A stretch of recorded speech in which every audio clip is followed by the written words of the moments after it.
LIC का सरल pension plan या फिर किसी भी कंपनी का सरल पेंशन प्लान लेने से पहले जो आपको स्क्रीन पे ये 7 क्वेश्चन दिख रहे हैं, इन क्वेश्चंस का आंसर फाइंड करना बहुत ज़रूरी है। इन सारे क्वेश्चंस का आंसर हम एक-एक करके आपको बताएँगे और उसके बाद आप ये कॉल ले सकेंगे, आप डिसाइड कर सकेंगे कि सरल पेंशन प्लान आपको कब, कैसे, कहाँ, क्यों लेना चाहिए या फिर आपके लिए सूटेबल प्रोडक्ट है या नहीं। मेरा नाम है अमित, आप देख रहे हैं एवरी पैसा मैटर्स। चलिए वीडियो को शुरू करते हैं।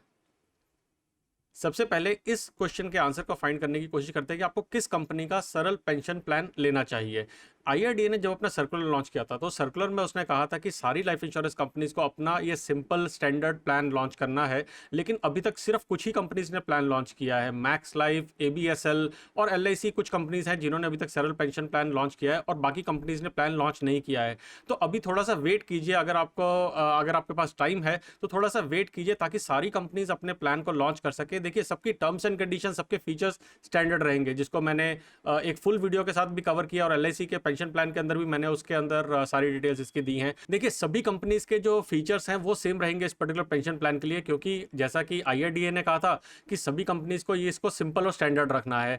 तो सिर्फ जो डिफरेंस आएगा वो आएगा पेंशन के अमाउंट के अंदर, कि आप सेम अमाउंट अगर जमा करा रहे हैं, क्योंकि ये इमीडिएट एन्युटी प्लान है, तो आपको कितना पेंशन अमाउंट मिलना स्टार्ट होगा। तो उसके लिए जब तक हमारे पास सब कंपनीज का डेटा नहीं आ जाता तब तक हम डिसाइड नहीं कर सकते कि कौन कंपनी कितना पैसा दे रही है।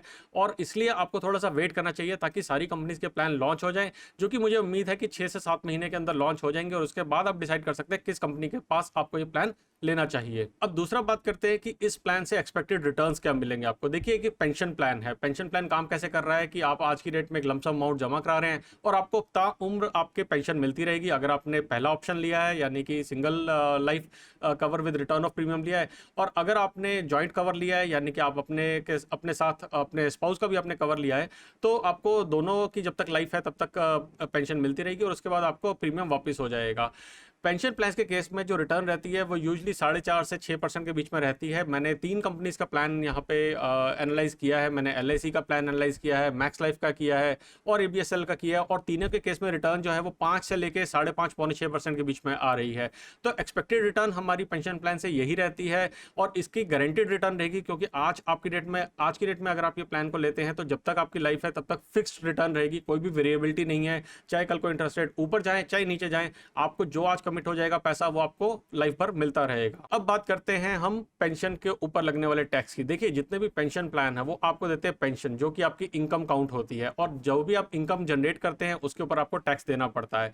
टैक्स कितना देना पड़ेगा? जितनी आपकी इनकम की स्लैब बनेगी, जितनी आपकी टैक्स की स्लैब बनेगी। तो अगर आपकी जो इनकम जनरेट हो रही है पेंशन प्लान से, उसके अलावा अगर आपकी कोई इनकम नहीं है, तो आप उसको टोटल करके देख सकते हैं कि आप 0% स्लैब में आ रहे हैं, 10% स्लैब में, 20% में, 30% में, उसके हिसाब से आपको टैक्स इसके ऊपर देना पड़ेगा। अगर आपके पास पहले ही कोई इनकम है और आपके पास जो पेंशन प्लान से इनकम आ रही है ये उसके ऊपर एडिशनल इनकम है, तो आपको वो ऐड करके देखना पड़ेगा कि आप किस टैक्स स्लैब में आ रहे हैं और उसके ऊपर से आपको टैक्स देना पड़ेगा। तो जो टैक्सेशन होगी वो ऐसे ही होगी, it will be considered as your salaried income. तो आपको जैसे सैलरी मिलती है, इनकम फ्रॉम सैलरी, उसके हिसाब से इसकी टैक्सेशन होगी। तो जो भी पैसा आपके पास मिल रहा है वो नेट ऑफ टैक्सेस नहीं आ रहा है, उसके ऊपर टैक्स लगेगा।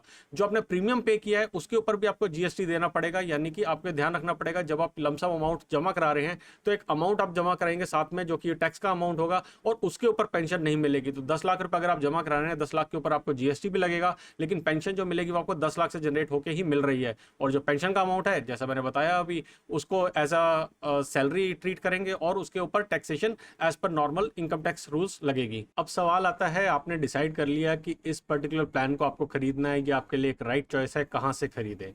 देखिए, मैंने अपने काफ़ी सारे वीडियोस में बताया, इनफैक्ट शायद ऑलमोस्ट हर वीडियो में बताया है कि कंपनीज आज की डेट में प्रमोट कर रही हैं कि आप प्लान्स को ऑनलाइन खरीदें। इसका रीज़न ये है कि कंपनी सेव करती है कमीशन कॉस्ट पे, ओवरहेड ऑपरेशनल कॉस्ट पे, और कंपनी वो बेनिफिट आपको पास ऑन कर देती है एज एन एक्स्ट्रा इनकम। जैसे अगर हम पेंशन प्लान्स की बात करते हैं, ये सरल पेंशन प्लान की बात करते हैं, तो एलआईसी आपको 2% एन्युटी ज़्यादा देती है अगर आप इस प्लान को ऑनलाइन खरीदते हैं। सिमिलरली बाकी कंपनीज भी हैं जो आपको ज़्यादा बेनिफिट देती हैं अगर आप इस प्लान को ऑनलाइन खरीदते हैं। और आप स्क्रीन स्क्रीन पे कुछ एग्जांपल्स भी इसके देख सकते हैं। तो प्लान को ऑनलाइन खरीदिए, एलआईसी 2% का एक्स्ट्रा बेनिफिट आपको दे रही है एन्युटी पे, यानी कि अगर आपकी एन्युटी 10,000 रुपए की थी, 10,000 रुपए की आपका पेंशन आ रही थी, तो 10,200 रुपए की आपको पेंशन मिलेगी अगर आप इस प्लान को ऑनलाइन खरीदते हैं। जितना ज़्यादा अमाउंट होगा, मान लेते हैं 10,000 की जगह अगर 1 लाख है, तो आप देख सकते हैं 2,000 रुपये आपके पास एक्स्ट्रा आएंगे। तो हमेशा जहां तक पॉसिबल हो आप ऑनलाइन खरीदें, सेम टर्म्स एंड कंडीशन रहती हैं, कोई फर्क नहीं है। जो कमीशन पर पैसा बचेगा वो आपको एज अ एडेड इनकम मिलेगा। किस एज में आपको इमीडिएट एन्युटी का पेंशन प्लान खरीदना चाहिए? देखिए, अब ये प्लान अवेलेबल है 40 साल के बाद। आप 40 साल से लेके इसको प्लान को खरीद सकते हैं, लेकिन रिक्वायरमेंट आपकी पेंशन की कब है, क्वेश्चन सारा ये है। क्या 40 साल में आपको एक गारंटेड इनकम चाहिए जो कि 5-5.5% का रिटर्न आपको दे रही है, फॉर दी लाइफ दे रही है, लेकिन उसके ऊपर आपको टैक्स भी देना पड़ेगा? तो क्या ये ठीक प्लान है आपके लिए? इस बात को थोड़ा सा सोचिए। अगर आप करंटली वर्किंग है, सैलरीड है, या फिर आपका बिजनेस है, तो फोकस आप कीजिए अपने कॉर्पस को इंक्रीज करने में, ज़्यादा से ज़्यादा पैसा आप जमा कीजिए। अगर सेफर साइड पे रहना चाहते हैं तो आप इन्वेस्ट कीजिए, पीएफ, पीपीएफ, एनपीएस, इन स्कीम्स के अंदर इन्वेस्ट कीजिए। अगर आपकी बेटी है तो सुकन्या समृद्धि योजना में इन्वेस्ट कीजिए और वहां से अपने कॉर्पस को बड़ा कीजिए। और अगर आप कुछ रिस्क ले सकते हैं, अगर आप म्यूचुअल फंड से अवगत हैं, तो आप म्यूचुअल फंड्स में इन्वेस्ट करके अपने कॉर्पस को बढ़ा सकते हैं। और जब आपकी रिटायरमेंट की एज हो जाए, जब 60-65 साल में आपको लगे अब रिटायरमेंट की एज आ गई है, तब आप एक इमीडिएट एन्युटी प्लान को ले सकते हैं। तो मेरे हिसाब से 60 से 65 एज ठीक रहती है इमीडिएट एन्युटी प्लान लेने के ऊपर। लेकिन डिपेंड करेगा आपका गोल क्या है, आप किस पर्पज से इनको ले रहे हैं, इस पर्टिकुलर प्लान को ले रहे हैं, उसके हिसाब से आप डिसाइड कर सकते हैं क्या राइट एज है। इसी के साथ बात करते हैं कि क्या इस पेंशन प्लान के अलावा और भी कोई ऐसे पेंशन प्लान है जहां पे आप इन्वेस्ट करके रेगुलर इनकम या फिर गारंटेड इनकम पा सकते हैं। देखिए, अगर आपकी एज रिटायरमेंट की पहुंच गई है, 60-65 साल की एज पहुंच गई है, तो उस केस के अंदर आप सीनियर सिटीजन सेविंग स्कीम या फिर प्रधानमंत्री वया वंदना योजना, इनमें पैसा डाल के यहां से भी आप गारंटेड इनकम पा सकते हैं, जो कि एक्चुअली में ज्यादा अमाउंट होगा क्योंकि उनका इंटरेस्ट रेट ज्यादा है as compared to these pension plans. Ideally मैं आपको ये कहूंगा कि अगर आप पैसा डाल रहे हैं, आपके पास कॉर्पस बन गया है, उनकी एक लिमिट्स है, आप कितना पैसा उसमें इन्वेस्ट कर सकते हैं, उसके अंदर आप पैसा डालिए जहां से आपके पास गारंटेड इनकम आएगी। हाँ, जैसे प्रधानमंत्री वय वंदना योजना के अंदर आप 10 साल के लिए सिर्फ पैसा डाल सकते हैं, लेकिन अगर आपको गारंटेड लाइफ टाइम चाहिए तो कुछ पैसा उसमें डाल दीजिए, बाकी पैसा आप इस प्लान के अंदर डाल सकते हैं, जहां से आपके pass through out the life पैसा आता रहेगा और बाद में आपको रिटर्न ऑफ प्रीमियम भी मिल जाएगा। सो अपने डिफरेंट ऑप्शंस को आप इवेल्युएट कीजिए। काफ़ी लोग आज की डेट में पैसा डालते हैं म्यूचुअल फंड्स के अंदर भी, जहां पे पैसा जब ग्रो हो जाता है तो इक्विटी से उसको डेट में मूव करके वहां से सिस्टमेटिक विड्रॉल प्लान को यूज करके पैसा निकालते रहते हैं। सिस्टमेटिक विड्रॉल प्लान कैसे इफेक्ट में आते हैं, कैसे काम करते हैं, आप लिंक पे क्लिक करके इनको समझ सकते हैं, क्योंकि काफ़ी कम लोगों को ये नॉलेज है कि सिस्टमेटिकली आप पैसा विड्रॉ भी कर सकते हैं, जो कि इक्विवेलेंट होगा या फिर जैसा आपके पेंशन प्लान चलते हैं उसी तरीके से ये भी काम करते हैं। क्या ये सही समय है इस प्लान को खरीदने के लिए? तो देखिए, इस टाइम पे इंटरेस्ट रेट अपने सबसे कम लेवल पे चल रहे हैं। मार्केट जब क्रैश करी थी लास्ट ईयर, उसके बाद डेट के जो रिटर्न्स है वो बॉटम पे आ गए हैं। मार्केट तो रिकवर कर गई है, लेकिन डेट के रिटर्न रिकवर नहीं किए हैं। आप लोन्स देखेंगे तो लोन्स भी सबसे चीपेस्ट चल रहे हैं, और इंटरेस्ट रेट अगर देखते हैं आप फिक्स डिपॉजिट्स पे, तो वो भी सबसे ज़्यादा कम चल रहे हैं। मार्केट एनालिस्ट की बात की तो वो ये देखते हैं कि यहाँ से इंटरेस्ट रेट सिर्फ ऊपर ही जाएंगे।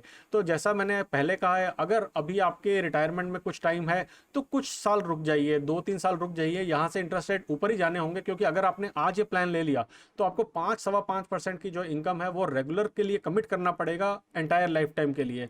तो उसको लेने की बजाय थोड़ा सा वेट कीजिए, जब थोड़ा सा इंटरेस्ट रेट ऊपर आ जाए तो आपको आई थिंक बेटर डील मिल सकती है इस पर्टिकुलर प्लान को लेने के लिए। तो आज की डेट में रश करने की जरूरत नहीं है, बाकी प्लान्स को लॉन्च होने दीजिए, थोड़ा इंटरेस्ट रेट को ऊपर आने दीजिए, और फिर इस गारंटेड प्लान के अंदर आप इन्वेस्ट कर सकते हैं। तो यही कुछ सवाल थे जो मैं कवर करना चाहता था सरल पेंशन प्लान के बारे में। अगर आपके कोई और सवाल हो तो नीचे कमेंट सेक्शन में डालना ना भूलिएगा।